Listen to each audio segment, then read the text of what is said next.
علیک یا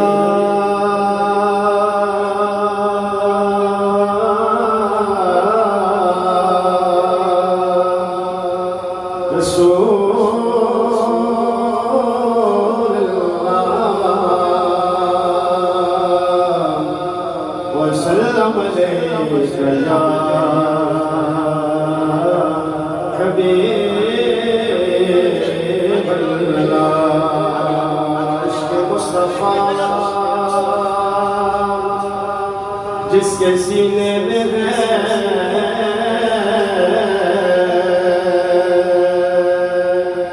وہ کہیں بھی رہے گا مدینے میں ہے وہ کہیں بھی رہے گا مدینے میں ہے حضور اس محفل میں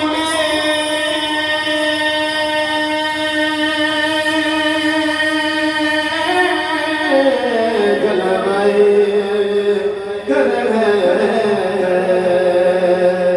سمجھیے یہ محفل مدینے میں ہے بلکہ پر صلی اللہ علیہ یا رسول اللہ وسلم علیک یا حبیب اللہ کہتے سبحان اللہ کیا بتاؤں کہ کیا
ماشاءاللہ آپ کے سامنے سرکار دو جہاں صلی اللہ علیہ وآلہ وبارک وسلم کی بارگاہ مقدس میں پیارے شرافان اپنی خوبصورت حاضری پیش کر رہے تھے۔ جامعہ مسجد فاطمہ الزہرا ہو اور بیٹھے ہوئے ہوں چودھری عاقب صاحب جیسے علی کے ملنگ اور اتنی خاموشی اور سناٹا، تھوڑا پتہ چلے کہ محمد فاروق عباسی صاحب نے جس ہستی کے نام میں اس مسجد کا نام رکھ کے 3 منزلہ خوبصورت مسجد تعمیر کی، 3 منزلہ مسجد تعمیر کی، اور آج سیدہ کی ابا جان کے ذکر کی محفل سجائی، اور میرا خیال یہ ہے فاروق عباسی صاحب آپ نے سرکار کے ذکر کی محفل فاروق عباسی صاحب سجائی، ہو سکتا ہے یہ محفل اسی کی برکت سے کوئی نہ کوئی اللہ کا پیارا بندہ اٹھے اور اس مسجد کی ساری دیواروں کے ٹائلوں کا انتظام کر لے، اور ہوگا ایسا۔ اللہ کے پیارے بندے موجود ہیں، ہم عزیزم محمد